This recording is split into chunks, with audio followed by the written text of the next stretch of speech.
Super Bowl, Superdome, Super Security. Our country received lessons in realistic thinking following the tragedy of September 11, 2001. The destruction of the World Trade Center buildings in New York City far surpassed any worst-case scenarios that anyone might have envisioned. In the wake of that event, we now find that we don't have the luxury of avoiding or neglecting realistic thinking. I was reminded of that on Sunday, February 3, 2002, when I attended the Super Bowl in New Orleans, Louisiana. I had been to the big game twice before to root for the home team, first San Diego and later Atlanta, and had seen both teams lose. But I had never been to a game like this. The occasion had been designated a national security special event. That meant that the U.S. Secret Service would be overseeing it. Military personnel would work with local law enforcement, and security would be of the highest caliber. The Secret Service brought in several hundred agents and secured the area. In preparation for the game, access to the Superdome was highly restricted, with intensified screening. Officials blocked off roads, closed the nearby interstate, and designated the area a no-fly zone. We arrived early at the Dome. Officials suggested fans arrive up to 5 hours ahead of game time, and we immediately saw evidence of the precautionary measures. 8-foot fences surrounded the whole area, and concrete barriers prevented unauthorized vehicles from getting close to the building. We could see sharpshooters positioned at various locations, including on the roof of some adjacent buildings. When we reached a gate, police officers and security personnel patted us down and examined everyone's belongings. After that, they directed us to go through metal detectors. Only then did they allow us into the stadium. That's all well and good, you may be saying, but what would have happened had there been a terrorist attack? The Secret Service had that covered too, because they had prepared for the worst-case scenario. Evacuation plans had been put into place, and personnel at the Superdome had been drilled to make sure everyone knew what to do in case of an emergency. New Orleans Mayor Mark Morial said the day before the Super Bowl, "We want to send a message to all visitors that New Orleans is going to be the safest place in America." We got the message. We didn't feel the least bit worried. That's what happens when leaders recognize the importance of realistic thinking. Thinking question. Am I building a solid mental foundation on facts so that I can think with certainty? Chapter 5. Utilize strategic thinking. Most people spend more time planning their summer vacation than planning their lives.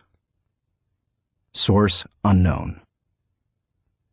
When you hear the words strategic thinking, what comes to mind? Do visions of business plans dance in your head? Do you conjure up marketing plans, the kind that can turn a company around? Perhaps you contemplate global politics, or you recall some of history's greatest military campaigns. Hannibal crossing the Alps to surprise the Roman army, Charlemagne's conquest of Western Europe, or the Allies' D-Day invasion of Normandy. Perhaps, but strategy doesn't have to be restricted to military action, or even to business. Strategic thinking can make a positive impact on any area of life. Plan your life, live your plan. I've observed that most people try to plan their lives one day at a time. They wake up, make up their to-do list, and dive into action. Although some people aren't even that strategic. Fewer individuals plan their lives 1 week at a time. They review their calendar for the week, check their appointments, review their goals, and then get to work. They generally outachieve most of their daily planning colleagues. I try to take planning one step further. At the beginning of every month, I spend half a day working on my calendar for the next 40 days. 40 days works for me rather than just 30. That way, I get a jump on the next month and don't get surprised. I begin by reviewing my travel schedule and planning activities with my family. Then I review what projects, lessons, and other objectives I want to accomplish during those 5 to 6 weeks. Then I start blocking out days and times for thinking, writing, working, meeting with people, etc. I set times to do fun things, such as seeing a show, watching a ball game, or playing golf. I also set aside small blocks of time to compensate for the unexpected. By the time I'm done, I can tell you nearly everything I'll be doing almost hour by hour during the coming weeks. This strategy is one of the reasons I have been able to accomplish much. Why you should release the power of strategic thinking. Strategic thinking helps me to plan, to become more efficient, to maximize my strengths, and to find the most direct path toward achieving any objective. The benefits of strategic thinking are numerous. Here are a few of the reasons you should adopt it as one of your thinking tools. 1. Strategic thinking simplifies the difficult. Strategic thinking is really nothing more than planning on steroids. Spanish novelist Miguel de Cervantes said, "The man who is prepared has his battle half fought." Strategic thinking takes complex issues and long-term objectives, which can be very difficult to address, and breaks them down into manageable sizes. Anything becomes simpler when it has a plan. Strategic thinking can also help you simplify the management of everyday life. I do that by using systems, which are nothing more than good strategies repeated. I am well known among pastors and other speakers for my filing system. Writing a lesson or speech can be difficult, but because I use my system to file quotes, stories, and articles, when I need something to flesh out or illustrate a point, I simply go to one of my 1,200 files and find a good piece of material that works. Just about any difficult task can be made simpler with strategic thinking. 2. Strategic thinking prompts you to ask the right questions. Do you want to break down complex or difficult issues? Then ask questions. Strategic thinking forces you through this process. Take a look at the following questions developed by my friend Bob Beal, the author of Master Planning. Direction. What should we do next? Why? Organization. Who is responsible for what? Who is responsible for whom? Do we have the right people in the right places? Cash. What is our projected income, expense, net? Can we afford it? How can we afford it? Tracking. Are we on target? Overall evaluation. Are we achieving the quality we expect and demand of ourselves?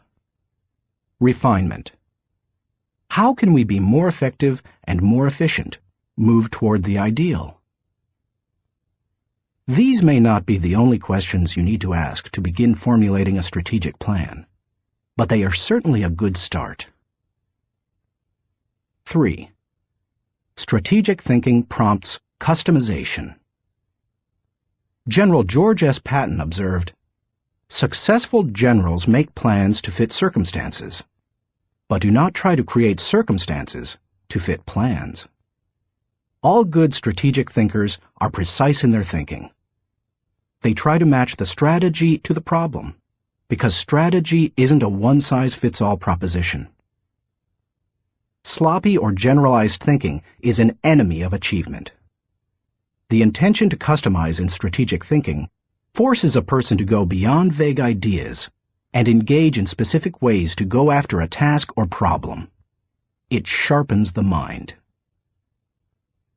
4. Strategic thinking prepares you today for an uncertain tomorrow. Strategic thinking is the bridge that links where you are to where you want to be. It gives direction and credibility today and increases your potential for success tomorrow.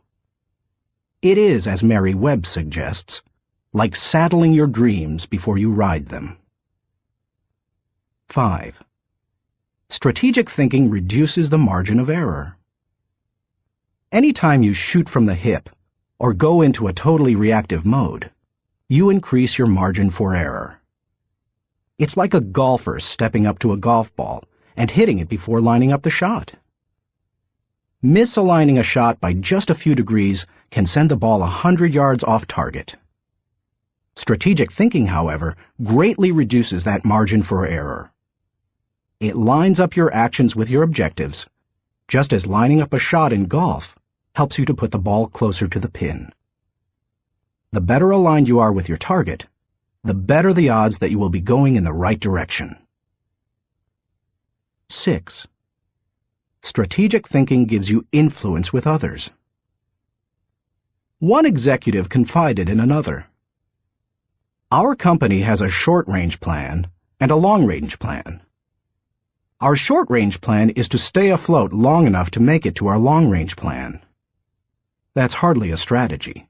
Yet that's the position where some business leaders put themselves. There's more than one problem with neglecting strategic thinking in that way. Not only does it fail to build the business, but it also loses the respect of everyone involved with the business. The one with the plan is the one with the power. It doesn't matter in what kind of activity you're involved. Employees want to follow the business leader with a good business plan. Volunteers want to join the pastor with a good ministry plan. Children want to be with the adult who has the well-thought-out vacation plan. If you practice strategic thinking, others will listen to you, and they will want to follow you. If you possess a position of leadership in an organization, strategic thinking is essential. How to release the power of strategic thinking. To become a better strategic thinker, able to formulate and implement plans that will achieve the desired objective, take the following guidelines to heart. 1. Break down the issue. The first step in strategic thinking is to break down an issue into smaller, more manageable parts, so that you can focus on them more effectively. How you do it is not as important as just doing it. You might break an issue down by function.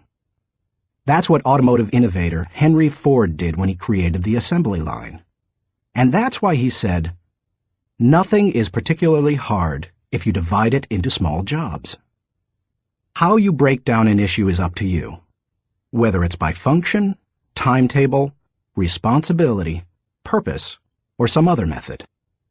The point is that you need to break it down.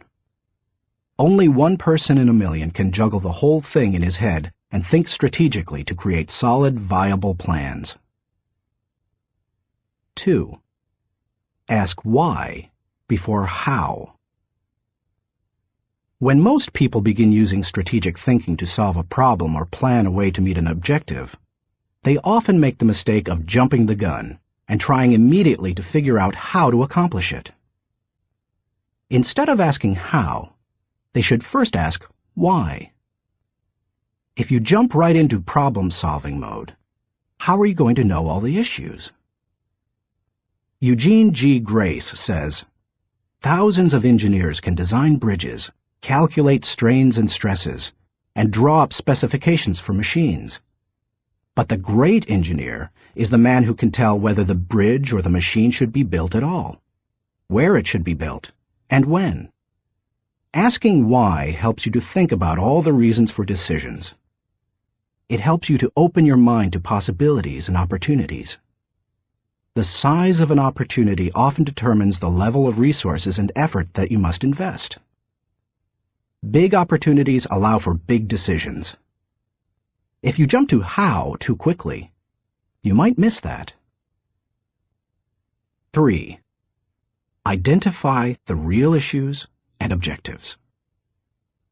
William Feather, author of The Business of Life, said, "Before it can be solved, a problem must be clearly defined. Too many people rush to solutions, and as a result, they end up solving the wrong problem. To avoid that, Ask probing questions to expose the real issues. Challenge all of your assumptions. Collect information even after you think you've identified the issue. You may still have to act with incomplete data, but you don't want to jump to a conclusion before you gather enough information to begin identifying the real issue. Begin by asking, what else could be the real issue? You should also remove any personal agenda. More than almost anything else, that can cloud your judgment. Discovering your real situation and objectives is a major part of the battle. Once the real issues are identified, the solutions are often simple. 4. Review your resources. I already mentioned how important it is to be aware of your resources, but it bears repeating. A strategy that doesn't take into account resources is doomed to failure. Take an inventory. How much time do you have? How much money? What kinds of materials, supplies, or inventory do you have? What are your other assets? What liabilities or obligations will come into play? Which people on the team can make an impact? You know your own organization and profession. Figure out what resources you have at your disposal. 5. Develop your plan. How you approach the planning process depends greatly on your profession and the size of the challenge that you're planning to tackle, so it's difficult to recommend many specifics. However, no matter how you go about planning, take this advice. Start with the obvious. When you tackle an issue or plan that way, it brings unity and consensus to the team, because everyone sees those things. Obvious elements build mental momentum and initiate creativity and intensity. The best way to create a road to the complex is to build on the fundamentals. 6. Put the right people in the right place. It's critical that you include your team as part of your strategic thinking. Before you can implement your plan, you must make sure that you have the right people in place. Even the best strategic thinking won't help if you don't take into account the people part of the equation. Look what happens if you miscalculate. Wrong person. Problems instead of potential. Wrong place. Frustration instead of fulfillment. Wrong plan. Grief instead of growth. Everything comes together, however, when you put together all three elements: the right person, the right place, and the right plan. 7. Keep repeating the process. My friend Olin Hendricks remarked, "Strategic thinking is like showering. You have to keep doing it. If you expect to solve any major problem once, you're in for disappointment." Little things such as filing or shopping systematically can be won easily through systems and personal discipline. But major issues need major strategic thinking time. What Thane Yost said is really true. The will to win is worthless if you do not have the will to prepare. If you want to be an effective strategic thinker, then you need to become a continuous strategic thinker. As I was working on this chapter, I came across an article in my local paper on the celebration of the Jewish Passover and how millions of American Jews read the order of service for their Seder, or Passover meal, from a small booklet produced by Maxwell House Coffee. For more than 70 years, the coffee company has produced the booklet, called a Haggadah, and during those years, it has distributed more than 40 million copies of it. "I remember using them all my life," said Regina Witt, who is in her 50s. So does her mother, who is almost 90. It's our tradition. I think it would be very strange not to use them. So how did Maxwell House come to supply the booklets? It was the result of strategic thinking. 80 years ago, marketing man Joseph Jacobs advised that the company could sell coffee during Passover if the product were certified kosher by a rabbi. Since 1923, Maxwell House coffee has been certified kosher for Passover. And then Jacobs suggested that if they gave away the Haggadah booklets, they could increase sales. They've been creating the booklets and selling coffee during Passover ever since. That's what can happen when you unleash the power of strategic thinking. Thinking question. Am I implementing strategic plans that give me direction for today and increase my potential for tomorrow? Chapter 6. Explore possibility thinking. Nothing is so embarrassing as watching someone do something that you said could not be done. Sam Ewing. People who embrace possibility thinking are capable of accomplishing tasks that seem impossible because they believe in solutions. Here are several reasons why you should become a possibility thinker. 1. Possibility thinking increases your possibilities. When you believe you can do something difficult, and you succeed, many doors open for you. When George Lucas succeeded in making Star Wars, despite those who said the special effects he wanted hadn't ever been done, and couldn't be done, many other possibilities opened up to him. Industrial Light and Magic, the company he created to produce those impossible special effects, became a source of revenue to help underwrite his other projects. He was able to produce merchandising tie-ins to his movies, thus bringing in another revenue stream to fund his movie making.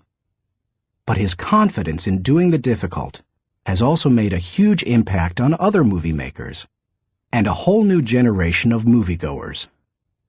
Popular culture writer Chris Salewicz asserts, at first, directly through his own work, and then via the unparalleled influence of ILM, Industrial Light and Magic, George Lucas has dictated for 2 decades the essential broad notion of what is cinema.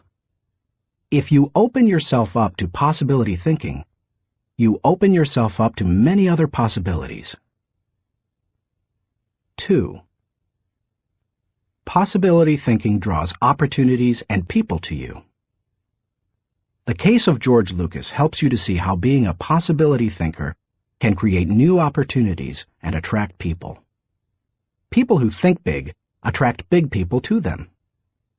If you want to achieve big things, you need to become a possibility thinker. 3. Possibility thinking increases others' possibilities. Big thinkers who make things happen also create possibilities for others. That happens in part because it's contagious. You can't help but become more confident and think bigger when you're around possibility thinkers. 4. Possibility thinking allows you to dream big dreams. No matter what your profession, possibility thinking can help you to broaden your horizons and dream bigger dreams. Professor David J. Schwartz believes, big thinkers are specialists in creating positive, forward-looking, optimistic pictures in their own minds and in the minds of others. If you embrace possibility thinking, your dreams will go from molehill to mountain size. And because you believe in possibilities, you put yourself in position to achieve them. 5. Possibility thinking makes it possible to rise above average. During the 1970s, when oil prices went through the roof, automobile makers were ordered to make their cars more fuel efficient. One manufacturer asked a group of senior engineers to drastically reduce the weight of cars they were designing. They worked on the problem and searched for solutions, but they finally concluded that making lighter cars couldn't be done, would be too expensive, and would present too many safety concerns. They couldn't get out of the rut of their average thinking. What was the automaker's solution? They gave the problem to a group of less experienced engineers. The new group found ways to reduce the weight of the company's automobiles by hundreds of pounds. Because they thought that solving the problem was possible, it was. Every time you remove the label of impossible from a task, you raise your potential from average to off the charts. 6. Possibility thinking gives you energy. A direct correlation exists between possibility thinking and the level of a person's energy. Who gets energized by the prospect of losing? If you know something can't succeed, how much time and energy are you willing to give it? Nobody goes looking for a lost cause. You invest yourself in what you believe can succeed. When you embrace possibility thinking, you believe in what you're doing, and that gives you energy. 7. Possibility thinking keeps you from giving up. Above all, possibility thinkers believe they can succeed. Dennis Waitley, author of The Psychology of Winning, says, "The winners in life think constantly in terms of I can, I will, and I am. Losers, on the other hand, concentrate their waking thoughts on what they should have done, or what they don't do. If you believe you can't do something, then it doesn't matter how hard you try, because you've already lost. If you believe you can do something, you have already won much of the battle." One of the people who showed himself to be a great possibility thinker in 2001 was New York Mayor Rudy Giuliani.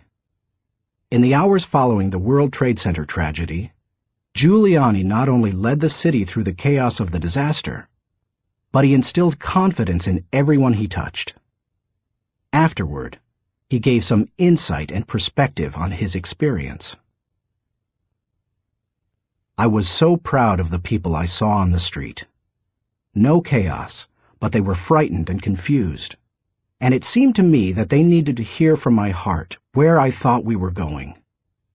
I was trying to think, where can I go for some comparison to this? Some lessons about how to handle it. So I started thinking about Churchill. Started thinking that we're going to have to rebuild the spirit of the city. And what better example than Churchill and the people of London during the Blitz in 1940, who had to keep up their spirit during this sustained bombing. It was a comforting thought." 16 hours after the plane struck the buildings in New York City, when Giuliani finally returned at 2:30 a.m. to his apartment for a rest, instead of sleeping, he read the World War II chapters of Churchill, a Biography by Roy Jenkins. He learned how Winston Churchill helped his people to see the possibilities and kept his people going. Inspired, Giuliani did the same for his own people 6 decades later. How to feel the energy of possibility thinking. If you are a naturally positive person who already embraces possibility thinking, then you're already tracking with me. However, some people, rather than being optimistic, are naturally negative or cynical. They believe that possibility thinkers are naive or foolish. If your thinking runs toward pessimism, let me ask you a question. How many highly successful people do you know who are continually negative? How many impossibility thinkers are you acquainted with who achieve big things? None. People with an "it can't be done" mindset have 2 choices. They can expect the worst and continually experience it, or they can change their thinking. That's what George Lucas did. Believe it or not, even though he is a possibility thinker, he is not a naturally positive person. He says, "I'm very cynical, and as a result, I think the defense I have against it is to be optimistic." In other words, he chooses to think positively. He sums it up this way. As corny as it sounds, the power of positive thinking goes a long way. So determination and positive thinking combined with talent, combined with knowing your craft, that may sound like a naive point of view, but at the same time, it's worked for me, and it's worked for all my friends. So I have come to believe it. If you want possibility thinking to work for you, then begin by following these suggestions. 1. Stop focusing on the impossibilities. The first step in becoming a possibility thinker is to stop yourself from searching for and dwelling on what's wrong with any given situation. Sports psychologist Bob Rotella recounts, "I tell people, if you don't want to get into positive thinking, that's okay. Just eliminate all the negative thoughts from your mind, and whatever's left will be fine." If possibility thinking is new to you, you're going to have to give yourself a lot of coaching to eliminate some of the negative self-talk you may hear in your head. When you automatically start listing all the things that can go wrong, or all the reasons something can't be done, stop yourself and say, "Don't go there." Then ask, "What's right about this?" That will help to get you started. And if negativity is a really big problem for you, and pessimistic things come out of your mouth before you've even thought them through, you may need to enlist the aid of a friend or family member to alert you every time you utter negative ideas. 2. Stay away from the experts. So-called experts do more to shoot down people's dreams than just about anybody else. Possibility thinkers are very reluctant to dismiss anything as impossible. Rocket pioneer Wernher von Braun said, "I have learned to use the word impossible with the greatest of caution." And Napoleon Bonaparte declared, "The word impossible is not in my dictionary." If you feel you must take the advice of an expert, however, then heed the words of John Andrew Holmes, who asserted, "Never tell a young person that something cannot be done." God may have been waiting centuries for somebody ignorant enough of the impossible to do that thing. If you want to achieve something, give yourself permission to believe it is possible, no matter what experts might say. 3. Look for possibilities in every situation. Becoming a possibility thinker is more than just refusing to let yourself be negative. It's something more. It's looking for positive possibilities despite the circumstances. I recently heard Don Soderquist, former president of Walmart, tell a wonderful story that illustrates how a person can find positive possibilities in any situation. Soderquist had gone with Sam Walton to Huntsville, Alabama, to open several new stores. While there, Walton suggested they visit the competition. Here's what Soderquist said happened. "We went into one store, and I have to tell you that it was the worst store I have ever seen in my life. It was terrible. There were no customers. There was no help on the floor. The aisles were cluttered with merchandise, empty shelves, dirty. It was absolutely terrible." He, Walton, walked one way, and I'd walked the other way, and we'd kind of meet out on the sidewalk. He said, "What'd you think, Don?" I said, "Sam, that is the absolutely worst store I've ever seen in my life.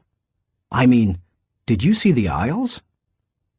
He said, "Don, did you see the pantyhose rack?" I said, "No, I didn't, Sam. I must have gone on a different aisle than you. I didn't see that." He said, "That was the best pantyhose rack I've ever seen, Don." And he said, "I pulled the fixture out, and on the back was the name of the manufacturer.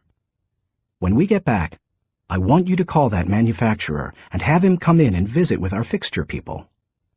I want to put that rack in our stores. It's absolutely the best I've ever seen." And he said next, "Did you see the ethnic cosmetics?" I said, "Sam, that must have been right next to the pantyhose rack, because I absolutely missed that." He said, "Don, do you realize that in our stores we have 4 feet of ethnic cosmetics? These people had 12 feet of it. We are absolutely missing the boat. I wrote down the distributor of some of those products. When we get back, I want you to get a hold of our cosmetic buyer and get these people in. We absolutely need to expand our ethnic cosmetics. Now, Sam Walton didn't hit me on the head and say, "Don, now what lesson did you learn from this?" He had already hit me on the head by looking for the good, looking how to improve, striving for excellence. It's so easy to go and look at what other people do badly. But one of the leadership characteristics of vision that he showed me, and I'll never forget it, is look for the good in what other people are doing and apply it. It doesn't take a genius IQ or 20 years of experience to find the possibility in every situation. All it takes is the right attitude, and anybody can cultivate that. 4. Dream one size bigger. One of the best ways to cultivate a possibility mindset is to prompt yourself to dream one size bigger than you normally do. Let's face it, most people dream too small. They don't think big enough. Henry Curtis advises, make your plans as fantastic as you like, because 25 years from now, they will seem mediocre. Make your plans 10 times as great as you first planned, and 25 years from now, you will wonder why you did not make them 50 times as great. If you push yourself to dream more expansively, to imagine your organization one size bigger, to make your goals at least a step beyond what makes you comfortable, you will be forced to grow. And it will set you up to believe in greater possibilities. 5. Question the status quo. Most people want their lives to keep improving, yet they value peace and stability at the same time. People often forget that you can't improve and still stay the same. Growth means change. Change requires challenging the status quo. If you want greater possibilities, you can't settle for what you have now. When you become a possibility thinker, you will face many people who will want you to give up your dreams and embrace the status quo. Achievers refuse to accept the status quo. As you begin to explore greater possibilities for yourself, your organization, or your family, and others challenge you for it, take comfort in knowing that right now as you read this, other possibility thinkers across the country and around the world are thinking about curing cancer, developing new energy sources, feeding hungry people, and improving quality of life. They are challenging the status quo against the odds, and you should too. 6. Find inspiration from great achievers. You can learn a lot about possibility thinking by studying great achievers. I mentioned George Lucas in this chapter. Perhaps he doesn't appeal to you, or you don't like the movie industry. Personally, I'm not a big science fiction fan, but I admire Lucas as a thinker, creative visionary, and business person. Find some achievers you admire and study them. Look for people with the attitude of Robert F. Kennedy, who popularized George Bernard Shaw's stirring statement. Some men see things as they are and say, why? I dream of things that never were and say, why not?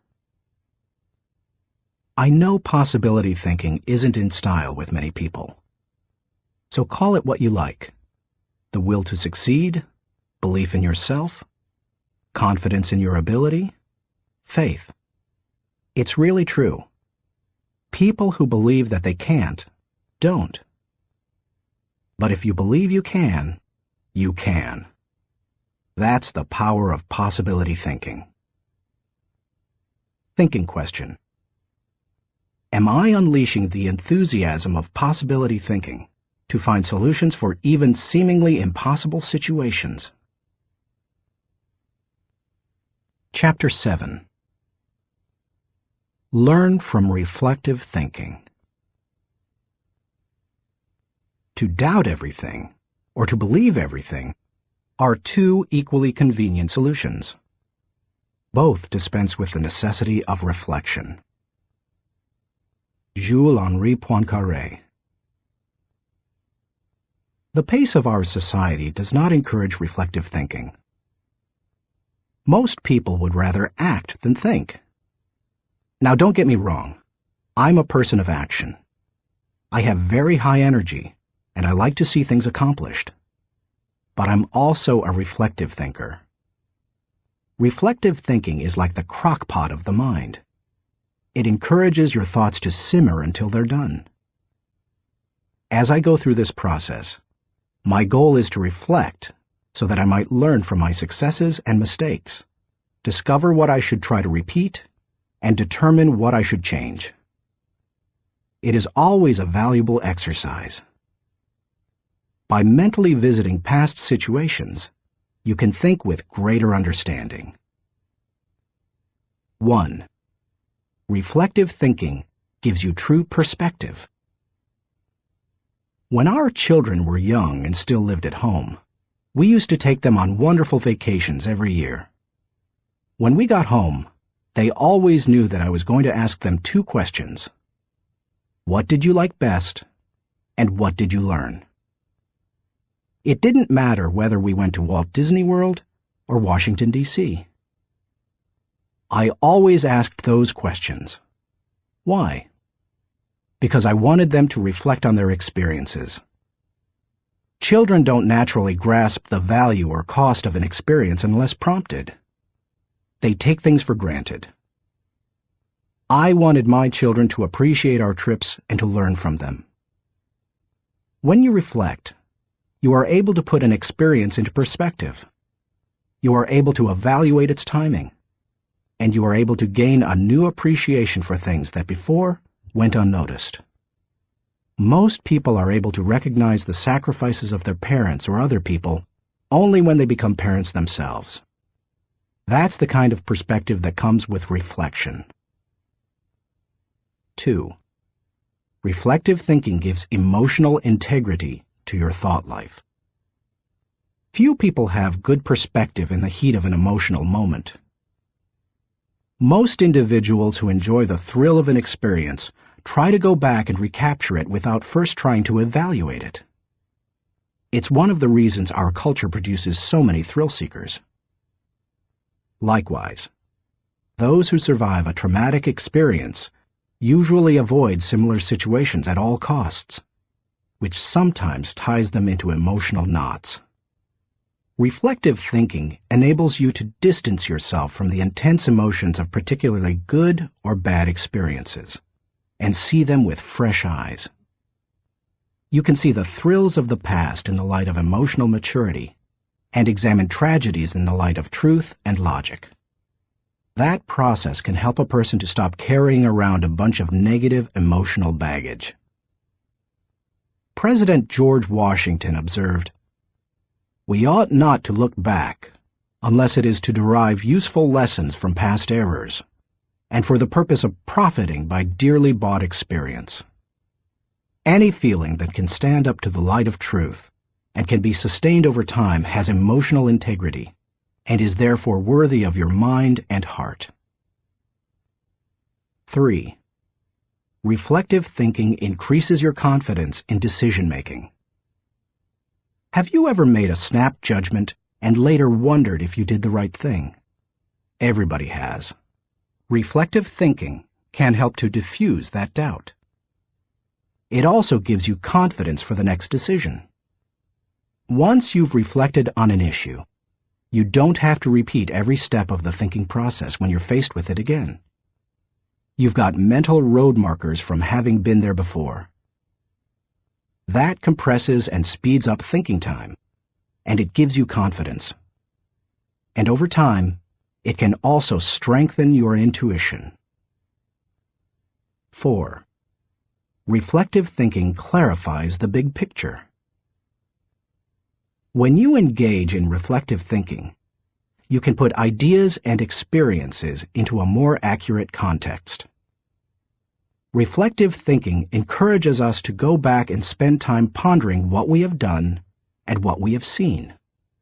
If a person who loses his job reflects on what happened, he may see a pattern of events that led to his dismissal. He will better understand what happened, why it happened, and what things were his responsibility. If he also looks at the incidents that occurred afterward, he may realize that in the larger scheme of things, he's better off in his new position because it better fits his skills and desires. Without reflection, it can be very difficult to see that big picture. 5. Reflective thinking takes a good experience and makes it a valuable experience. When you were just starting out in your career, did it seem that few people were willing to give someone without experience an opportunity? At the same time, could you see people who had been on their jobs 20 years, who yet did their work poorly? If so, that probably frustrated you. Playwright William Shakespeare wrote, "Experience is a jewel, and it had need be so, for it is often purchased at an infinite rate." Yet experience alone does not add value to a life. It's not necessarily experience that is valuable. It's the insight people gain because of their experience. Reflective thinking turns experience into insight. Mark Twain said, "We should be careful to get out of an experience all the wisdom that is in it. Not like the cat that sits down on a hot stove lid. She will never sit down on a hot stove lid again, and that is well. But also, she will never sit down on a cold one anymore." An experience becomes valuable when it informs or equips us to meet new experiences. Reflective thinking helps to do that. How to embrace the lessons of reflective thinking. If you are like most people in our culture today, you probably do very little reflective thinking. If that's the case, it may be holding you back more than you think. Take to heart the following suggestions to increase your ability to think reflectively. 1. Set aside time for reflection. Greek philosopher Socrates observed, "The unexamined life is not worth living." For most people, however, reflection and self-examination doesn't come naturally. It can be a fairly uncomfortable activity for a variety of reasons. They have a hard time staying focused. They find the process dull, or they don't like spending a lot of time thinking about emotionally difficult issues. But if you don't carve out the time for it, you are unlikely to do any reflective thinking. 2. Remove yourself from distractions. As much as any other kind of thinking, reflection requires solitude. Distraction and reflection simply don't mix. It's not the kind of thing you can do well near a television, in a cubicle, while the phone is ringing, or with children in the same room. One of the reasons I've been able to accomplish much, and keep growing personally, is that I've not only set aside time to reflect, but I've separated myself from distractions for short blocks of time. 30 minutes in the spa, an hour outside on a rock in my backyard, or a few hours in a comfortable chair in my office. The place doesn't matter, as long as you remove yourself from distractions and interruptions. 3. Regularly review your calendar or journal. Most people use their calendar as a planning tool, which it is. But few people use it as a reflective thinking tool. What could be better, however, for helping you to review where you have been and what you have done, except maybe a journal? I'm not a journaler in the regular sense. I don't use writing to figure out what I'm thinking and feeling. Instead, I figure out what I'm thinking and feeling, and then I write down significant thoughts and action points. I file the thoughts so that I can quickly put my hands on them again. I immediately execute the action points or delegate them to someone else. Calendars and journals remind you of how you've spent your time, show you whether your activities match your priorities, and help you see whether you are making progress. They also offer you an opportunity to recall activities that you might not have had the time to reflect on previously. Some of the most valuable thoughts you've ever had may have been lost because you didn't give yourself the reflection time you needed. 4. Ask the right questions. The value you receive from reflecting will depend on the kinds of questions you ask yourself. The better the questions, the more gold you will mine from your thinking. When I reflect, I think in terms of my values, relationships, and experiences. Here are some sample questions. Personal growth. What have I learned today that will help me grow? How can I apply it to my life? When should I apply it? Adding value. To whom did I add value today? How do I know I added value to that person? Can I follow up and compound the positive benefit he or she received? Leadership.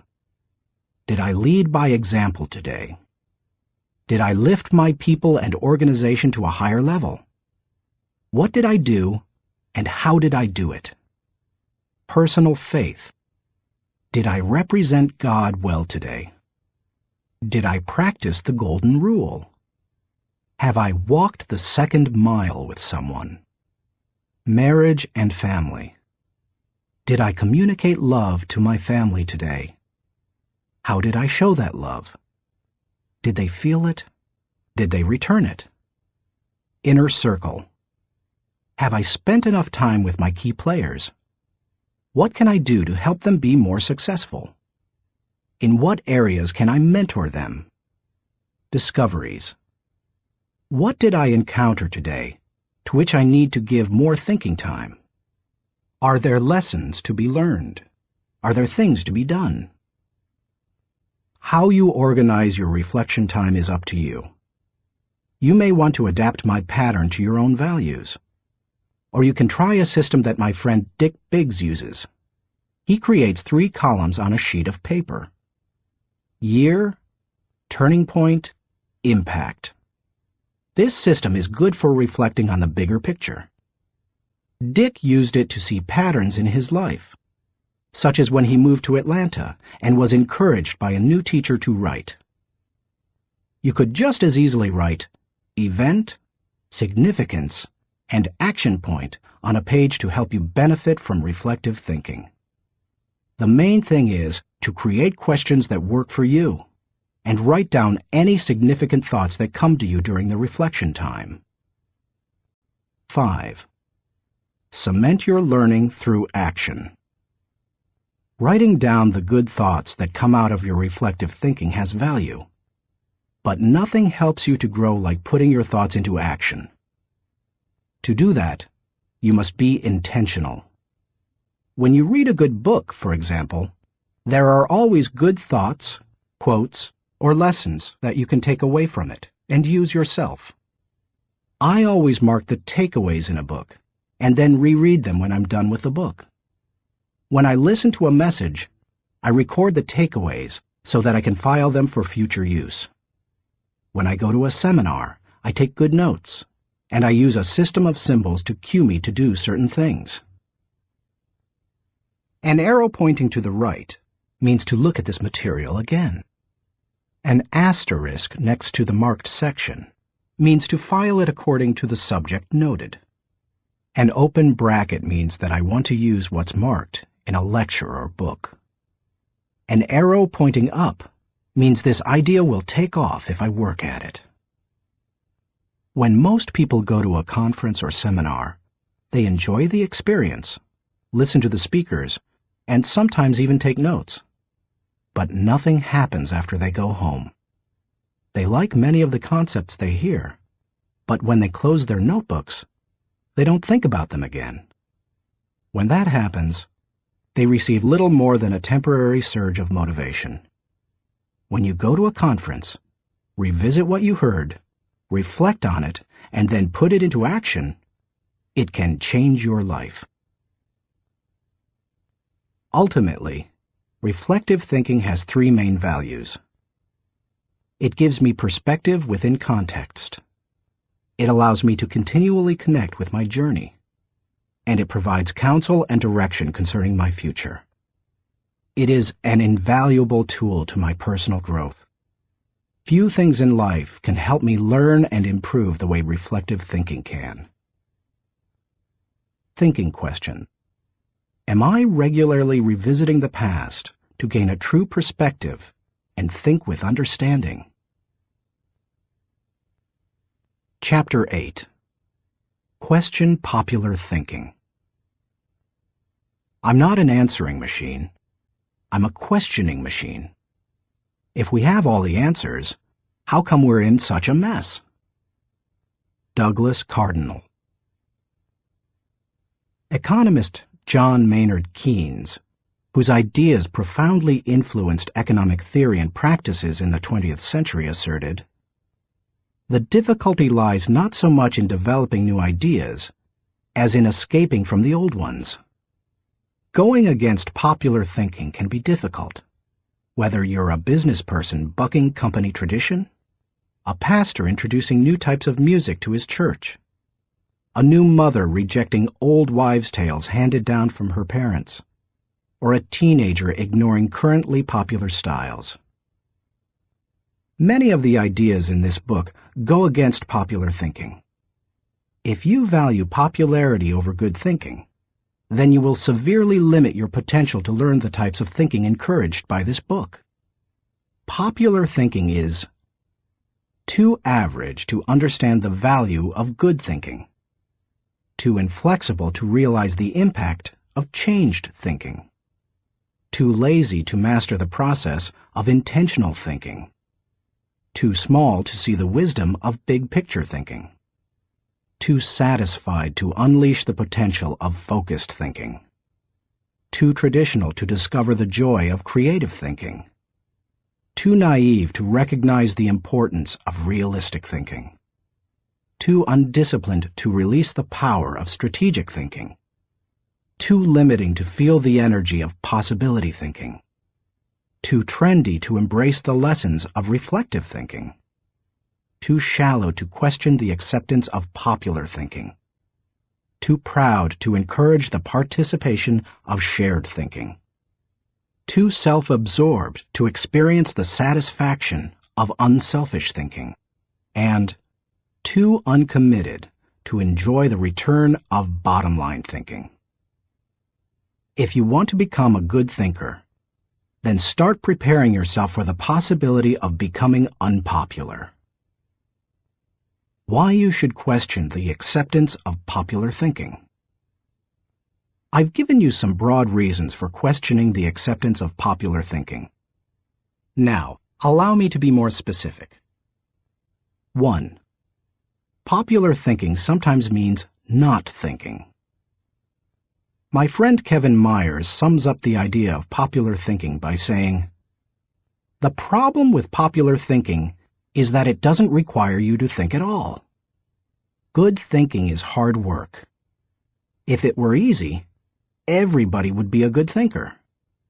Unfortunately, many people try to live life the easy way. They don't want to do the hard work of thinking or pay the price of success. It's easier to do what other people do and hope that they thought it out." Look at the stock market recommendations of some experts. By the time they publish their picks, most are following a trend, not creating one or even riding its crest. The people who are going to make money on the stocks they recommend have already done so by the time the general public hears about it. When people blindly follow a trend, they're not doing their own thinking. 2.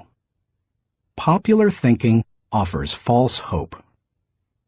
Benno Muller-Hill, a professor in the University of Cologne Genetics Department, tells how one morning in high school he stood last in a line of 40 students in the schoolyard.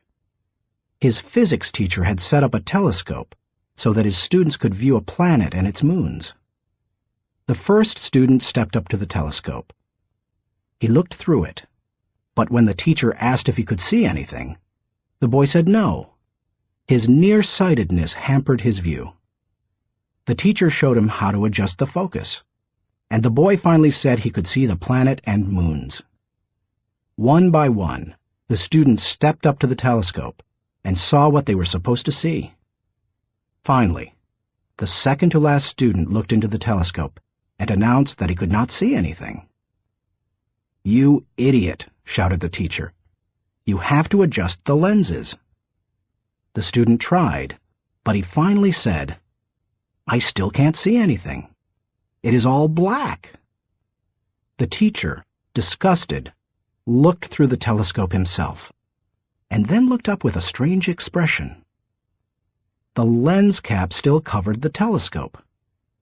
None of the students had been able to see anything. Many people look for safety and security in popular thinking. They figure that if a lot of people are doing something, then it must be right. It must be a good idea. If most people accept it, then it probably represents fairness, equality, compassion, and sensitivity, right? Not necessarily.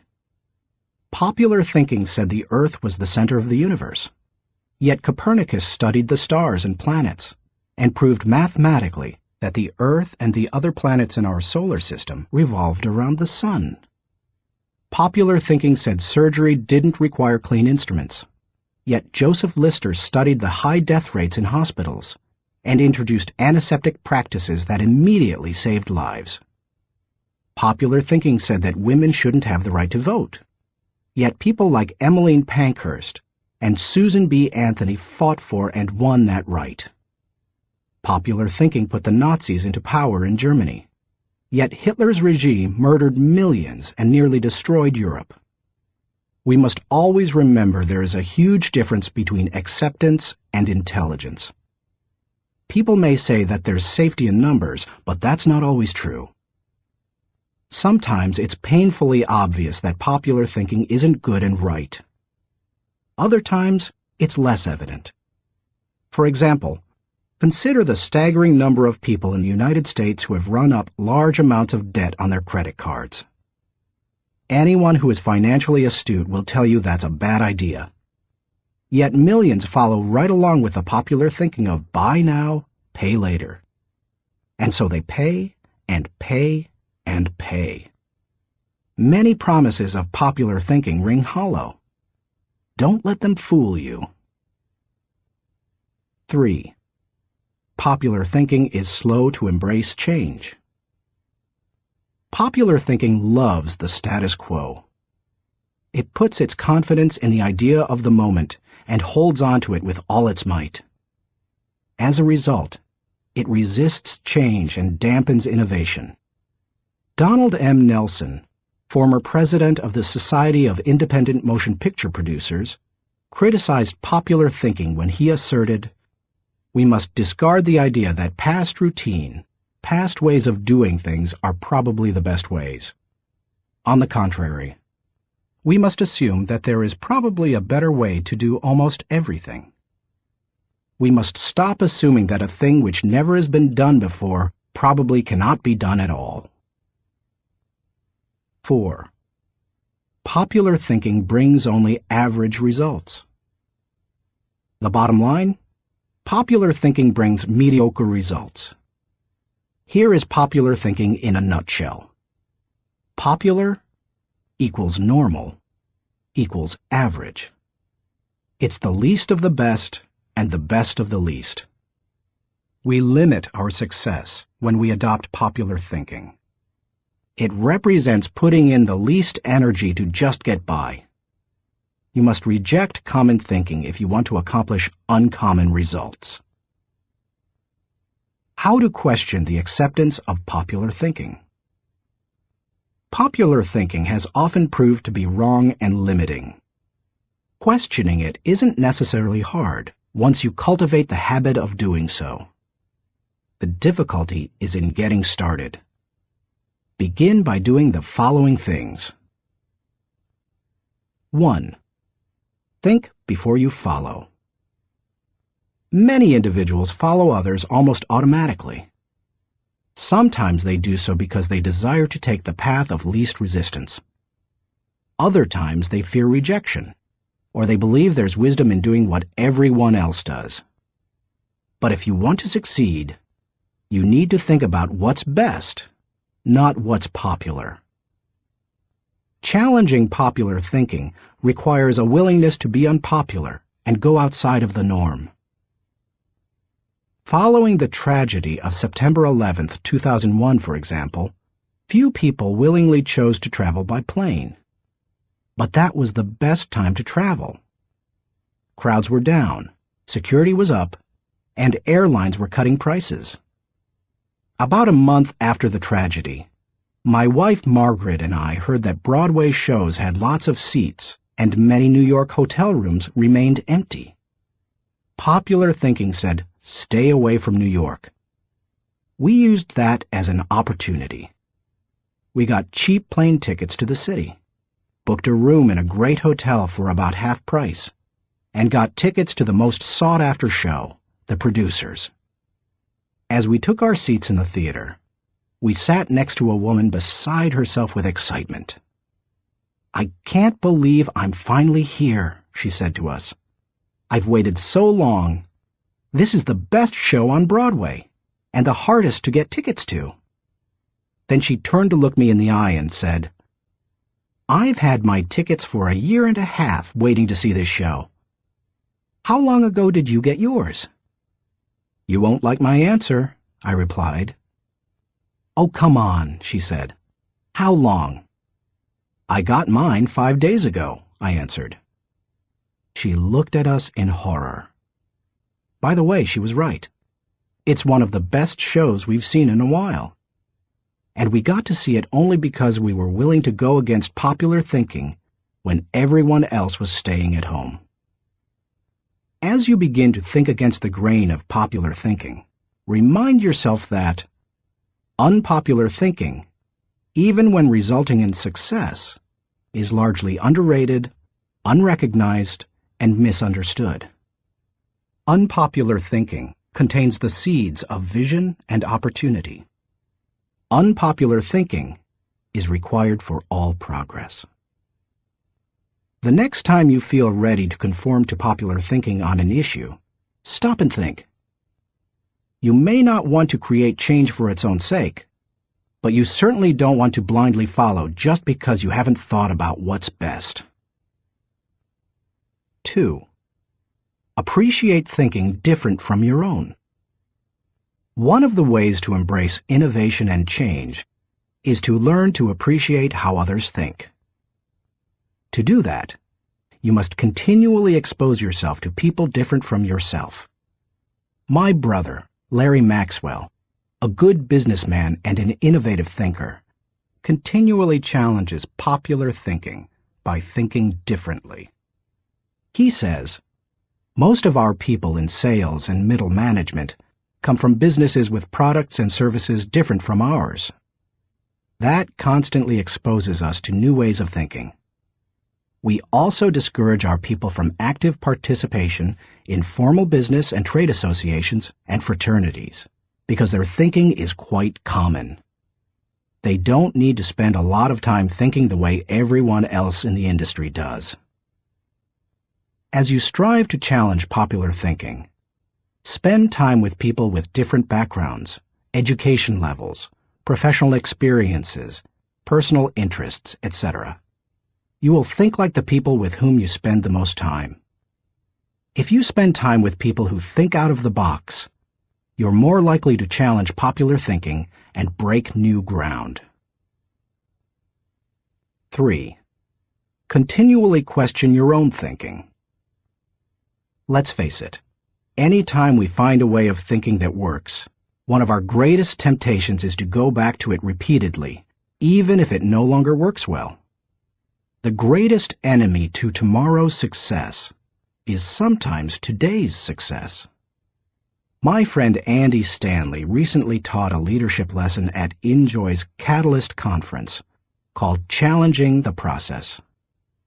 He described how progress must be preceded by change, and he pointed out many of the dynamics involved in questioning popular thinking. In an organization, he said, we should remember that every tradition was originally a good idea, and perhaps even revolutionary. But every tradition may not be a good idea for the future. In your organization, if you were involved in putting into place what currently exists, then it's likely that you will resist change, even change for the better. That's why it's important to challenge your own thinking. If you're too attached to your own thinking and how everything is done now, then nothing will change for the better. 4. Try new things in new ways. When was the last time you did something for the first time? Do you avoid taking risks or trying new things? One of the best ways to get out of the rut of your own thinking is to innovate. You can do that in little everyday ways. Drive to work a different way from normal. Order an unfamiliar dish at your favorite restaurant. Ask a different colleague to help you with a familiar project. Take yourself off of autopilot. Unpopular thinking asks questions and seeks options. In 1997, my 3 companies moved to Atlanta, Georgia. It's a great city, but traffic at peak times can get crazy. Immediately after moving here, I began looking for and testing alternative routes to desired destinations so that I would not be caught in traffic. From my house to the airport, for example, I have discovered and used 9 routes within 8 miles and 12 minutes from one another. Often, I am amazed to see people sitting on the freeway when they could be moving forward on an alternative route. What is the problem? Too many people have not tried new things in new ways. It is true. Most people are more satisfied with old problems than committed to finding new solutions. How you go about doing new things in new ways is not as important as making sure you do it. Besides, if you try to do new things in the same way that everyone else does, are you really going against popular thinking? Get out there and do something different today. 5. Get used to being uncomfortable. When it comes right down to it, popular thinking is comfortable. It's like an old recliner adjusted to all the owner's idiosyncrasies. The problem with most old recliners is that no one has looked at them lately. If so, they'd agree that it's time to get a new one. If you want to reject popular thinking in order to embrace achievement, you'll have to get used to being uncomfortable. If you embrace unpopular thinking and make decisions based on what works best and what is right, rather than what is commonly accepted, know this. In your early years, you won't be as wrong as people think you are. In your later years, you won't be as right as people think you are. And all through the years, you will be better than you thought you could be. Thinking question. Am I consciously rejecting the limitations of common thinking in order to accomplish uncommon results? Chapter 9. Benefit from shared thinking. None of us is as smart as all of us. Ken Blanchard. Good thinkers, especially those who are also good leaders, understand the power of shared thinking. They know that when they value the thoughts and ideas of others, they receive the compounding results of shared thinking and accomplish more than they ever could on their own. Those who participate in shared thinking understand the following. 1. Shared thinking is faster than solo thinking. We live in a truly fast-paced world. To function at its current rate of speed, we can't go it alone. I think the generation of young men and women just entering the workforce sense that very strongly. Perhaps that is why they value community so highly, and are more likely to work for a company they like than one that pays them well. Working with others is like giving yourself a shortcut. If you want to learn a new skill quickly, how do you do it? Do you go off by yourself and figure it out? Or do you get someone to show you how? You can always learn more quickly from someone with experience, whether you're trying to learn how to use a new software package, develop your golf swing, or cook a new dish. 2. Shared thinking is more innovative than solo thinking. We tend to think of great thinkers and innovators as soloists. But the truth is that the greatest innovative thinking doesn't occur in a vacuum. Innovation results from collaboration. Albert Einstein once remarked, "Many times a day, I realize how much my own outer and inner life is built upon the labors of my fellow men, both living and dead, and how earnestly I must exert myself in order to give in return as much as I have received." Shared thinking leads to greater innovation, whether you look at the work of researchers Marie and Pierre Curie, surrealists Luis Buñuel and Salvador Dali, or songwriters John Lennon and Paul McCartney. If you combine your thoughts with the thoughts of others, you will come up with thoughts you've never had. 3. Shared thinking brings more maturity than solo thinking. As much as we would like to think that we know it all, each of us is probably painfully aware of our blind spots and areas of inexperience. When I first started out as a pastor, I had dreams and energy, but little experience. To try to overcome that, I attempted to get several high-profile pastors of growing churches to share their thinking with me. In the early 1970s, I wrote letters to the 10 most successful pastors in the country, offering them what was a huge amount of money to me at the time, $100, to meet me for an hour so that I could ask them questions. When one said yes, I'd visit him. I didn't talk much, except to ask a few questions. I wasn't there to impress anyone or satisfy my ego. I was there to learn. I listened to everything he said, took careful notes, and absorbed everything I could. Those experiences changed my life. You've had experiences I haven't, and I've had experiences you haven't. Put us together, and we bring a broader range of personal history, and therefore maturity, to the table. If you don't have the experience you need, hook up with someone who does. 4. Shared thinking is stronger than solo thinking. Philosopher-poet Johann Wolfgang von Goethe said, "To accept good advice is but to increase one's own ability. 2 heads are better than one when they are thinking in the same direction. It's like harnessing 2 horses to pull a wagon. They are stronger pulling together than either is individually.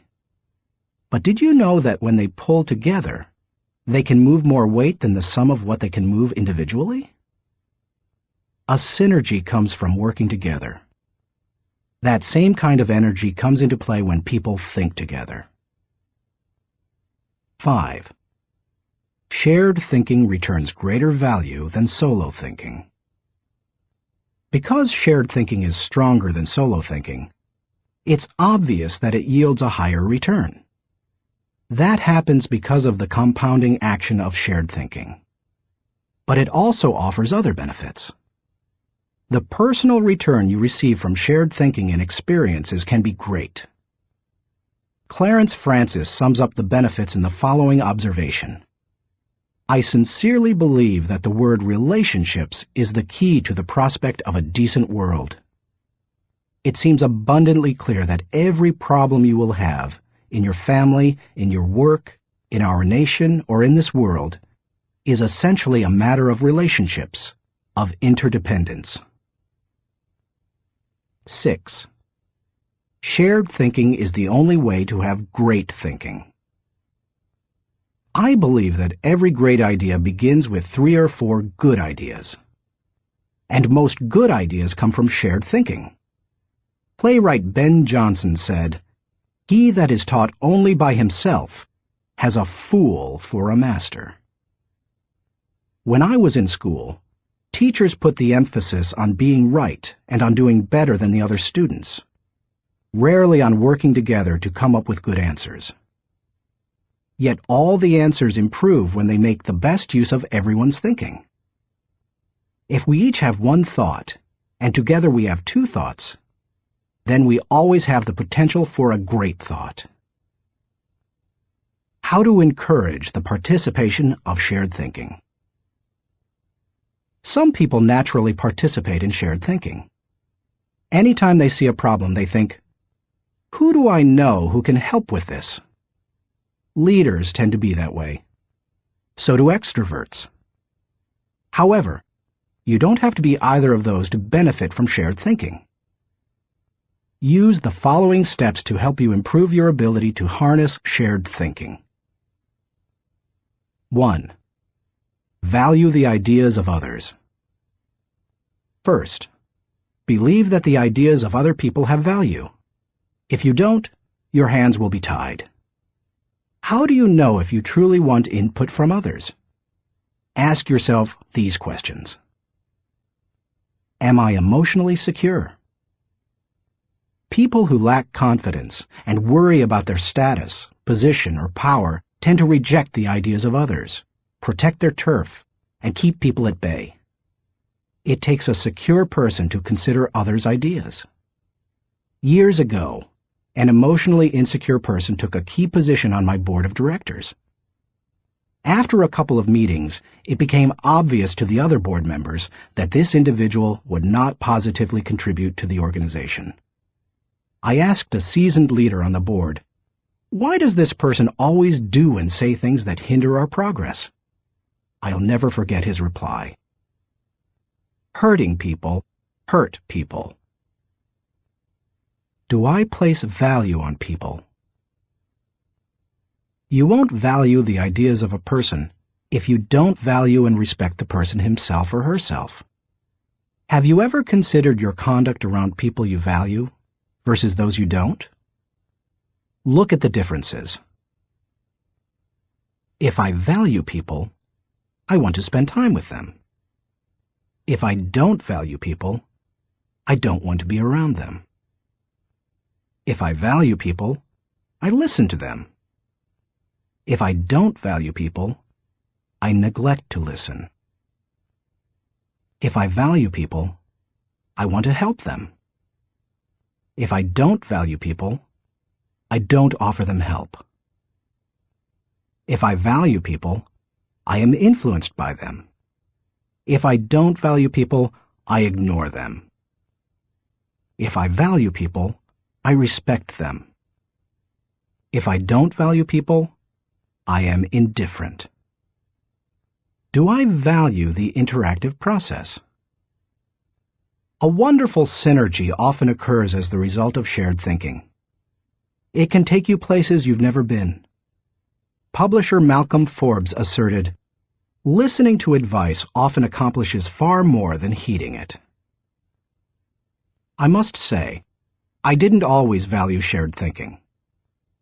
For many years, I tended to withdraw when I wanted to develop ideas. Only reluctantly did I work on ideas with others. When a colleague challenged me on this, I started to analyze my hesitancy.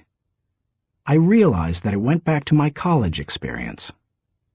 Some days in the classroom, I could tell that a teacher was unprepared to lecture, and instead spent the class time asking us to give our uninformed opinions on a subject.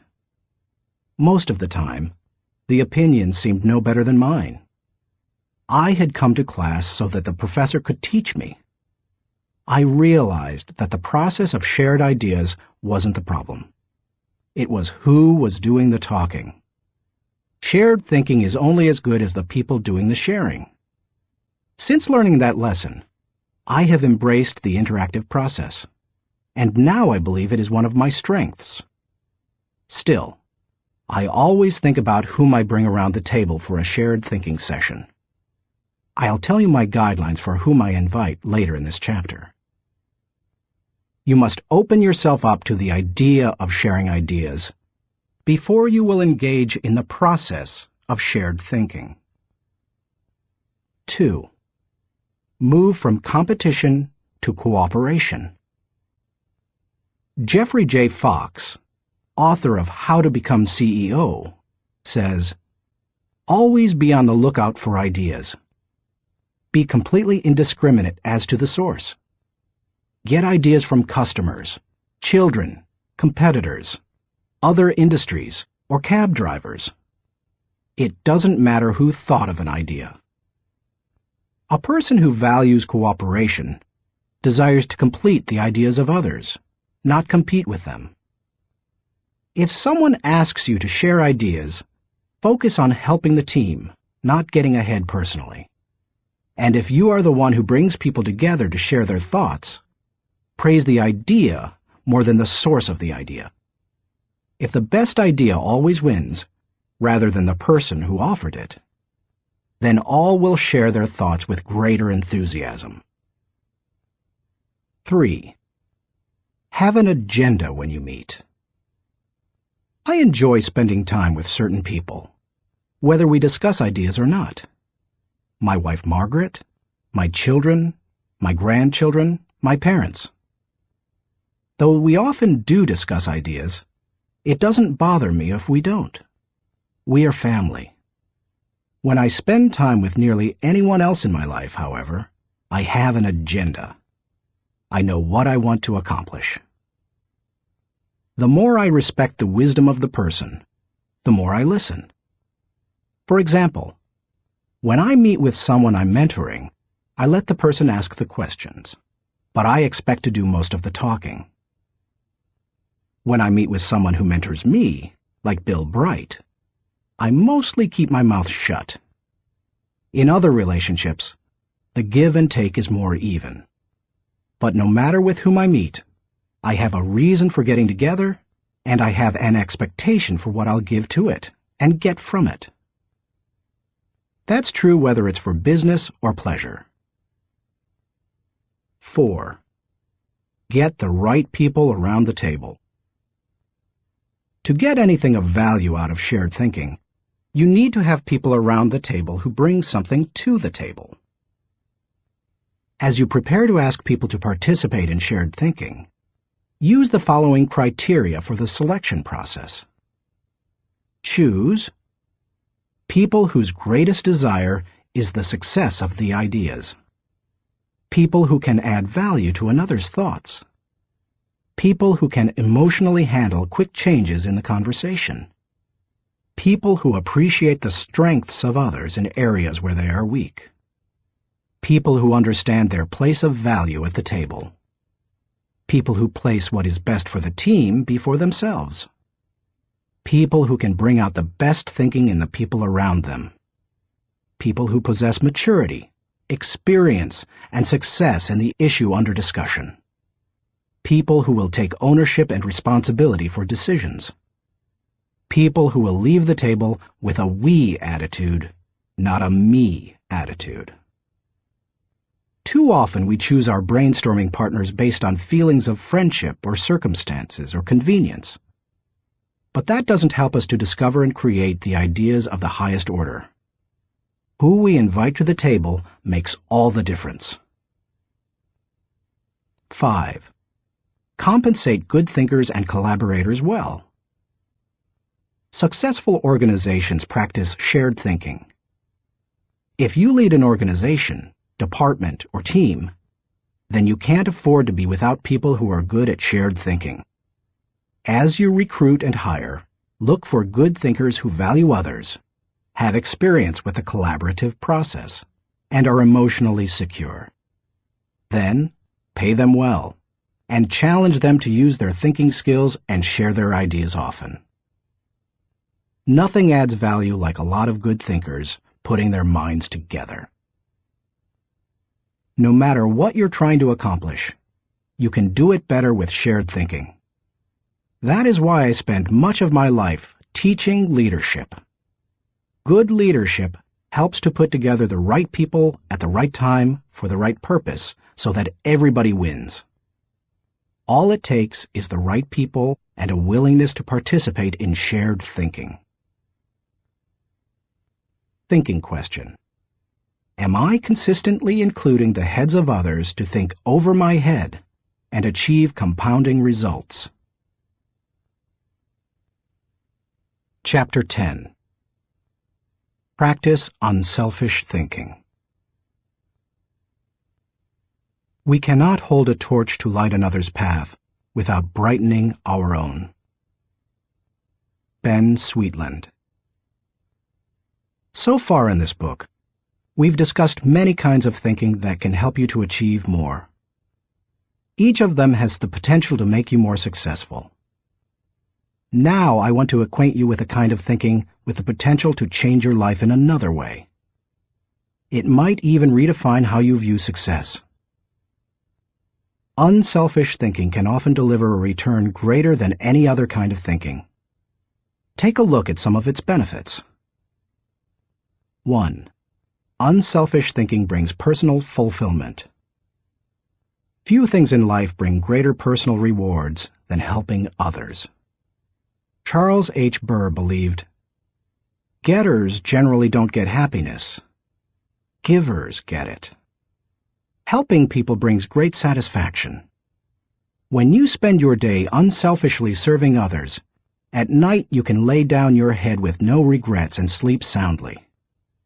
In Bringing Out the Best in People, Alan Loy McGuinness remarked, "There is no more noble occupation in the world than to assist another human being, to help someone succeed."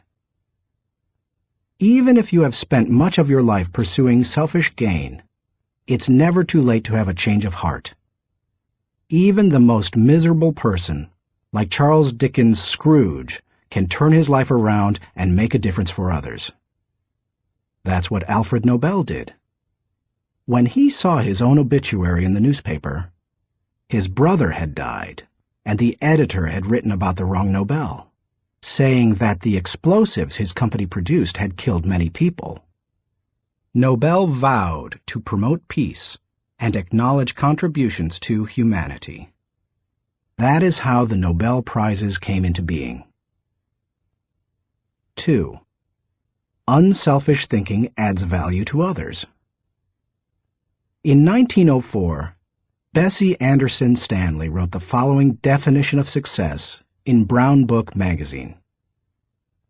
"He has achieved success who has lived well, laughed often, and loved much, who has enjoyed the trust of pure women, the respect of intelligent men, and the love of little children, who has filled his niche and accomplished his task, who has left the world better than he found it, whether by an improved copy, a perfect poem, or a rescued soul, who has never lacked appreciation of earth's beauty or failed to express it, who has always looked for the best in others and given them the best he had, whose life was an inspiration, whose memory a benediction."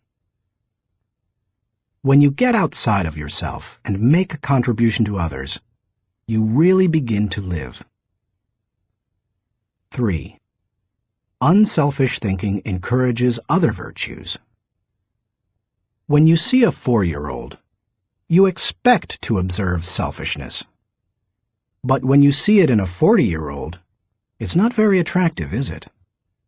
Of all the qualities a person can pursue, unselfish thinking seems to make the biggest difference toward cultivating other virtues. I think that's because the ability to give unselfishly is so difficult. It goes against the grain of human nature. But if you can learn to think unselfishly and become a giver, then it becomes easier to develop many other virtues: gratitude, love, respect, patience, discipline, etc. 4. Unselfish thinking increases quality of life.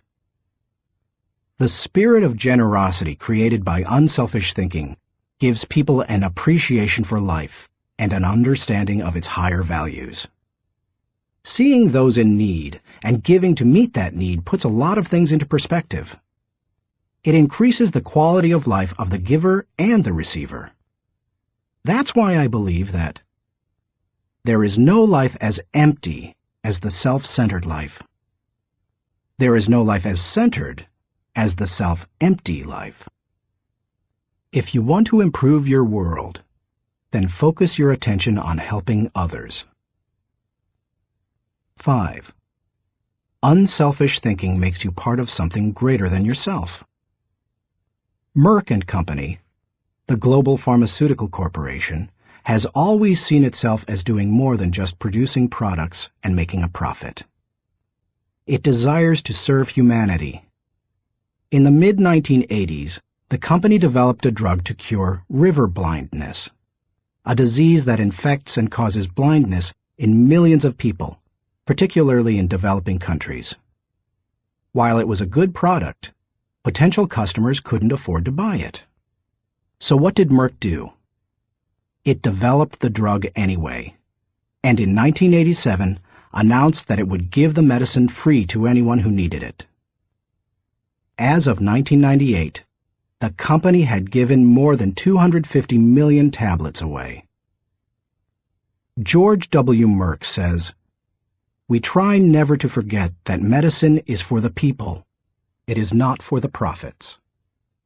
The profits follow, and if we have remembered that, they have never failed to appear."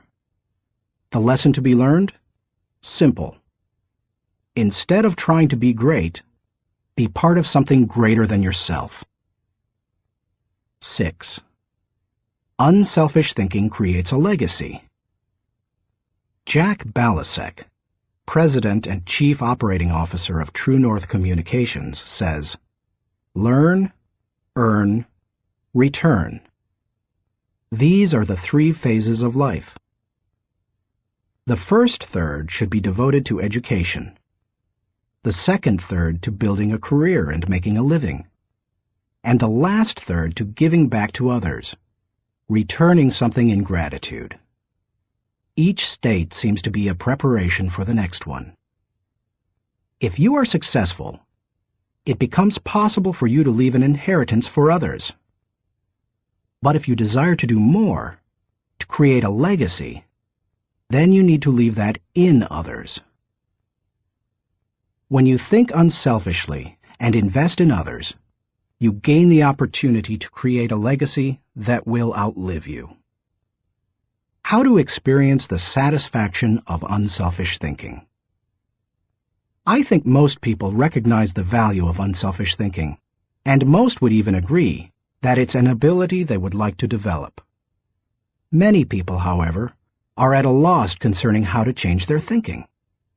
To begin cultivating the ability to think unselfishly, I recommend that you do the following.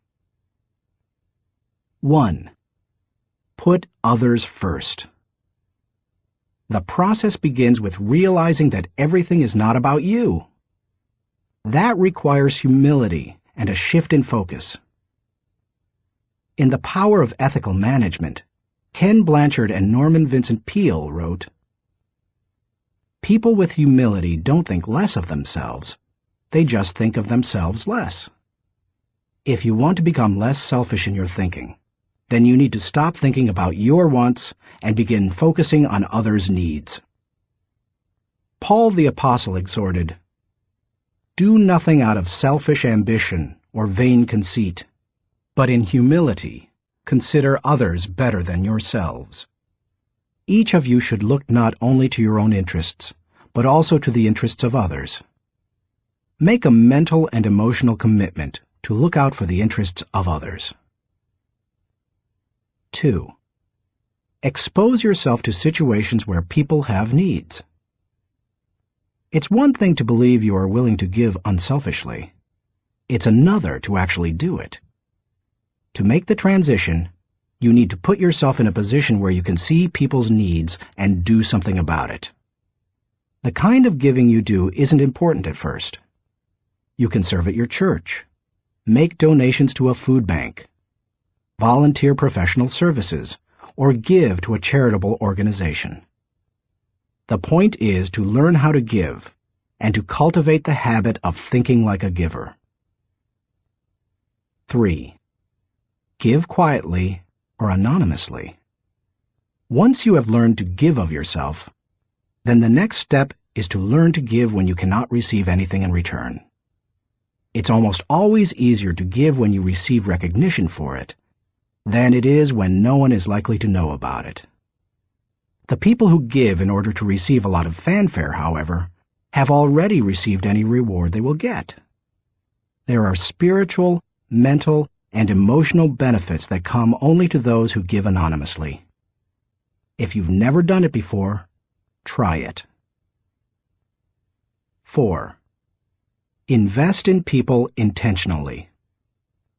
The highest level of unselfish thinking comes when you give of yourself to another person for that person's personal development or well-being. If you're married or a parent, you know this from personal experience. What does your spouse value most highly? Money in the bank, or your time freely given? What would small children really rather have from you? A toy, or your undivided attention? The people who love you would rather have you than what you can give them. If you want to become the kind of person who invests in people, then consider others and their journey so that you can collaborate with them. Each relationship is like a partnership created for mutual benefit. As you go into any relationship, think about how you can invest in the other person so that it becomes a win-win situation. Here is how relationships most often play out. I win, you lose, I win only once. You win, I lose, you win only once. We both win, we win many times. We both lose, goodbye partnership. The best relationships are win-win. Why don't more people go into relationships with that attitude? I'll tell you why. Most people want to make sure that they win first. Unselfish thinkers, on the other hand, go into a relationship and make sure that the other person wins first. And that makes all the difference. 5. Continually check your motives. François de la Rochefoucauld said, "What seems to be generosity is often no more than disguised ambition, which overlooks a small interest in order to secure a great one." The hardest thing for most people is fighting their natural tendency to put themselves first. That's why it's important to continually examine your motives to make sure you're not sliding backward into selfishness. Do you want to check your motives? Then follow the modeling of Benjamin Franklin. Every day, he asked himself 2 questions. When he got up in the morning, he would ask, "What good am I going to do today?" And before he went to bed, he would ask, "What good have I done today?" If you can answer those questions with selflessness and integrity, you can keep yourself on track. Give while you live. In the fall of 2001, we all witnessed a demonstration of unselfish thinking unlike anything we had seen in the United States for many years. Who can forget the events of September 11th, 2001? I had just finished teaching a leadership lesson when my assistant Linda Eggers came into the studio to announce the tragic news. Like most Americans, I remained riveted to the television all day and heard the reports of the firefighters and police officers who raced into the World Trade Center towers to help others, never worrying about their own safety. In the days following the tragedy, millions of Americans expressed a great desire to do something that would help the situation. I had the same desire. InJoy was scheduled to do a training via simulcast on September 15th, the Saturday following the tragedy. Our leadership team decided to add a 1.5-hour program titled America Prays to the end of the simulcast. In it, my friend Max Lucado wrote and read a prayer, expressing the heart's cry of millions. Franklin Graham prayed for our national leaders. Jim and Shirley Dobson gave advice to parents on how to help their children deal with the event. And Bruce Wilkinson and I asked the simulcast viewers to give financially to the people injured on September 11th. Amazingly, they gave $5.9 million, which World Vision graciously agreed to distribute to those in need. Unselfish thinking and giving turned a very dark hour into one of light and hope. Less than 2 weeks after the tragedy, I was able to travel to Ground Zero in New York City. I went to view the site of the destruction, to thank the men and women clearing away the wreckage, and to pray for them. I can't really do justice to what I saw. I've traveled to New York dozens of times. It's one of my favorite places in the world. My wife and I had been up in the towers with our children many times before and have wonderful memories of that area.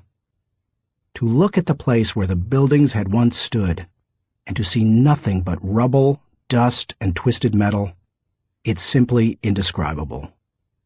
What many Americans didn't realize is that for many months, people worked diligently to clean up the site. Many were New York City firefighters and other city workers. Others were volunteers. They worked around the clock, 7 days a week.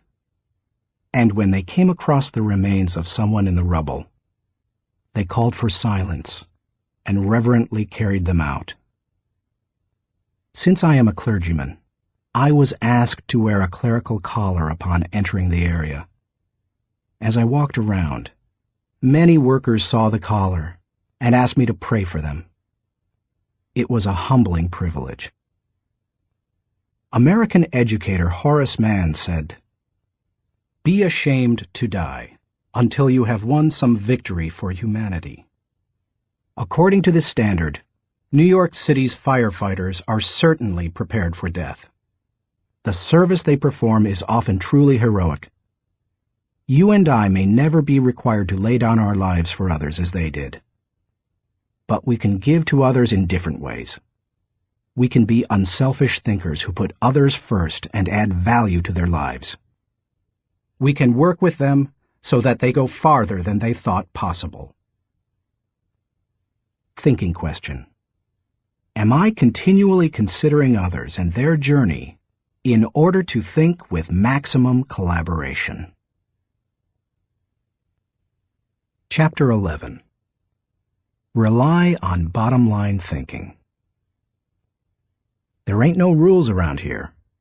We're trying to accomplish something. Thomas Edison, inventor.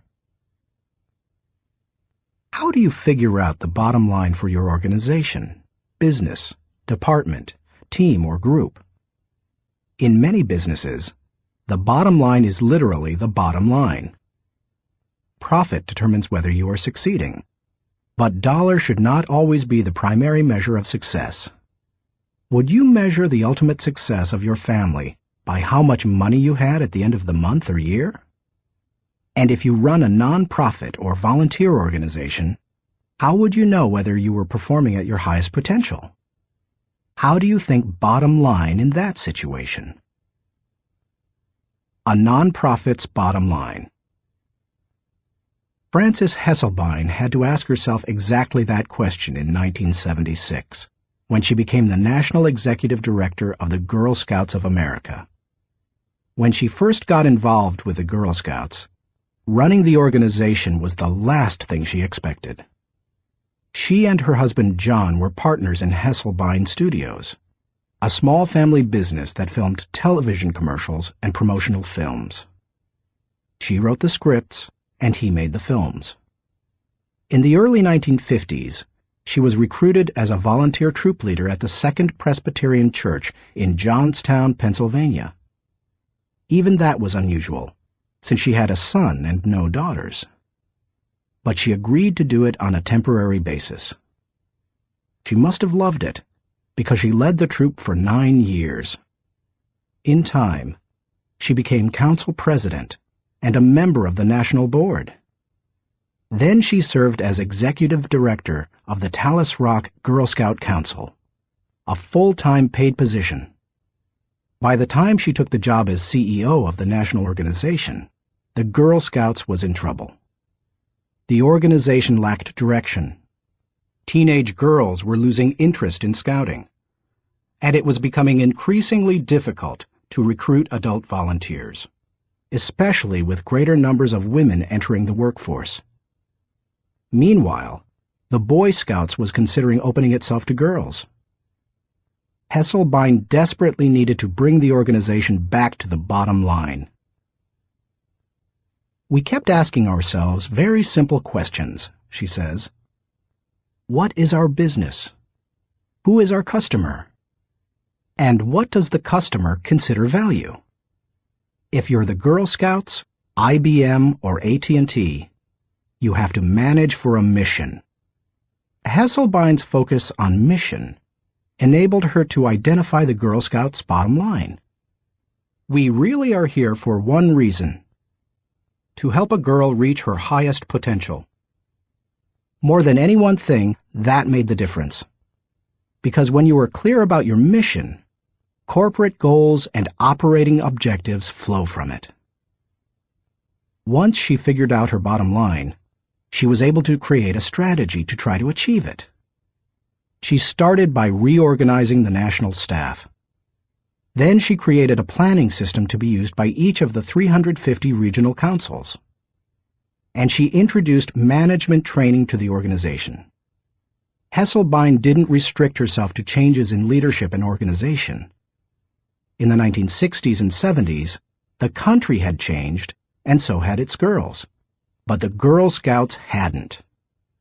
Hesselbein tackled that issue too. The organization made its activities more relevant to the current culture, giving greater opportunities for use of computers, for example, rather than hosting a party. She also sought out minority participation, created bilingual materials, and reached out to low-income households. If helping girls reach their highest potential was the group's bottom line, then why not be more aggressive helping girls who traditionally have fewer opportunities? The strategy worked beautifully. Minority participation in the Girl Scouts tripled. In 1990, Hesselbein left the Girl Scouts after making it a first-class organization. She went on to become the founding president and CEO of the Peter F. Drucker Foundation for Nonprofit Management, and now serves as chairman of its board of governors. And in 1998, she was awarded the Presidential Medal of Freedom. President Clinton said of Hesselbein during the ceremony at the White House, "She has shared her remarkable recipe for inclusion and excellence with countless organizations, whose bottom line is measured not in dollars, but in changed lives." He couldn't have said it better. Why you should enjoy the return of bottom-line thinking. If you're accustomed to thinking of the bottom line only as it relates to financial matters, then you may be missing some things crucial to you and your organization. Instead, think of the bottom line as the end, the takeaway, the desired result. Every activity has its own unique bottom line. If you have a job, your work has a bottom line. If you serve in your church, your activity has a bottom line. So does your effort as a parent or spouse, if you are one. As you explore the concept of bottom-line thinking, recognize that it can help you in many ways. 1. Bottom-line thinking provides great clarity. What's the difference between bowling and work? When bowling, it takes only 3 seconds to know how you've done. That's one reason people love sports so much. There's no waiting and no guessing about the outcome. Bottom-line thinking makes it possible for you to measure outcomes more quickly and easily. It gives you a benchmark by which to measure activity. It can be used as a focused way of ensuring that all your little activities are purposeful and line up to achieve a larger goal. 2. Bottom-line thinking helps you assess every situation. When you know your bottom line, It becomes much easier to know how you're doing in any given area. When Frances Hesselbein began running the Girl Scouts, for example, she measured everything against the organization's goal of helping a girl reach her highest potential. From the organization's management structure, which she changed from a hierarchy to a hub, down to what badges the girls could earn. There's no better measurement tool than the bottom line.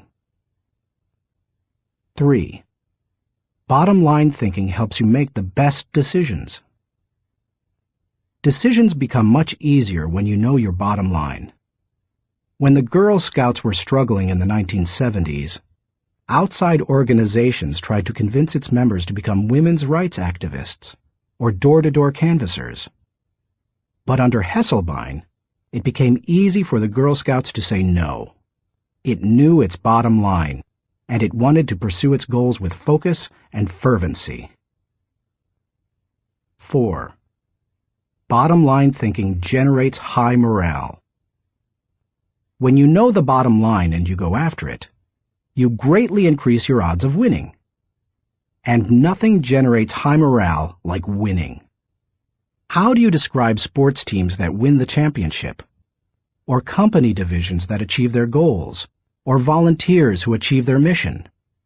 They're excited. Hitting the target feels exhilarating, and you can hit it only if you know what it is. 5. Bottom line thinking ensures your future. If you want to be successful tomorrow, you need to think bottom line today. That's what Frances Hesselbein did, and she turned the Girl Scouts around. Look at any successful, lasting company, and you'll find leaders who know their bottom line.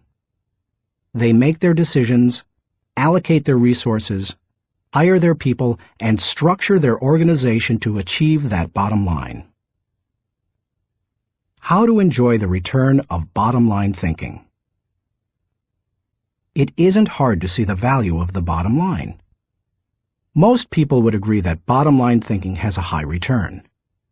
But learning how to be a bottom line thinker can be challenging. 1. Identify the real bottom line.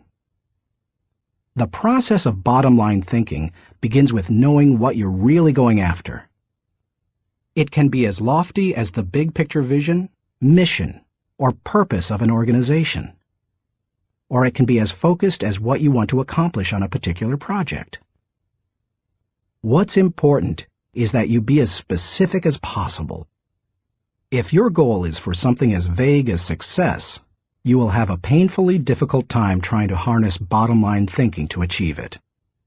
The first step is to set aside your wants. Get to the results you're really looking for, the true essence of the goal. Set aside any emotions that may cloud your judgment, and remove any politics that may influence your perception. What are you really trying to achieve? When you strip away all the things that don't really matter, what are you compelled to achieve? What must occur? What is acceptable? That is the real bottom line. 2. Make the bottom line the point. Have you ever been in a conversation with someone whose intention seemed other than stated? Sometimes the situation reflects intentional deception, but it can also occur when the person doesn't know his own bottom line. The same thing happens in companies.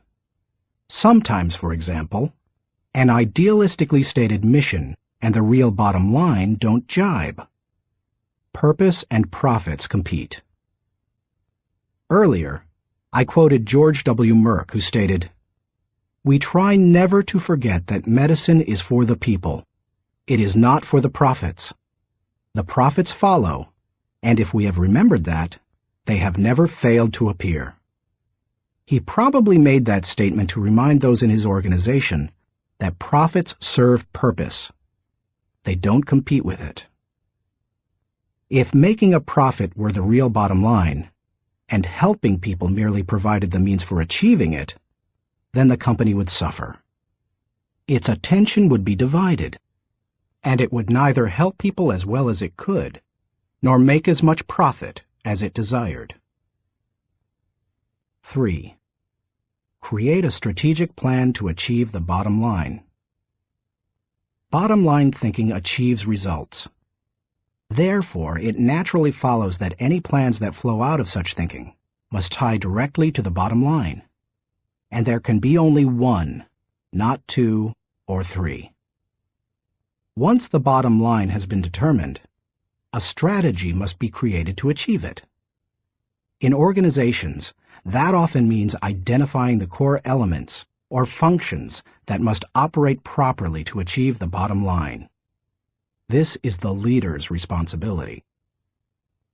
The important thing is that when the bottom line of each activity is achieved, then the bottom line is achieved. If the sum of the smaller goals doesn't add up to the real bottom line, then either your strategy is flawed or you've not identified your real bottom line. 4. Align team members with the bottom line. Once you have your strategy in place, make sure your people line up with your strategy. Ideally, all team members should know the big goal as well as their individual role in achieving it. They need to know their personal bottom line and how that works to achieve the organization's bottom line. 5. Stick with one system and monitor results continually. Dave Sutherland, the president of one of my companies, ISS, believes that some organizations get into trouble by trying to mix systems. He maintains that many kinds of systems can be successful, but mixing different systems or continually changing from one to another leads to failure. Dave says, bottom line thinking cannot be a one-time thing. It has to be built into the system of working and relating and achieving. You can't just tune into the desired result every now and then. Achieving with bottom line thinking must be a way of life, or it will send conflicting messages. I am a bottom line thinker. It is part of my system for achievement. I practice it every day. No other measurements, no wasted efforts. Dave calls members of his field team every night to ask the bottom line question they expect to hear. He continually keeps his eye on the company's bottom line by monitoring it for every core area.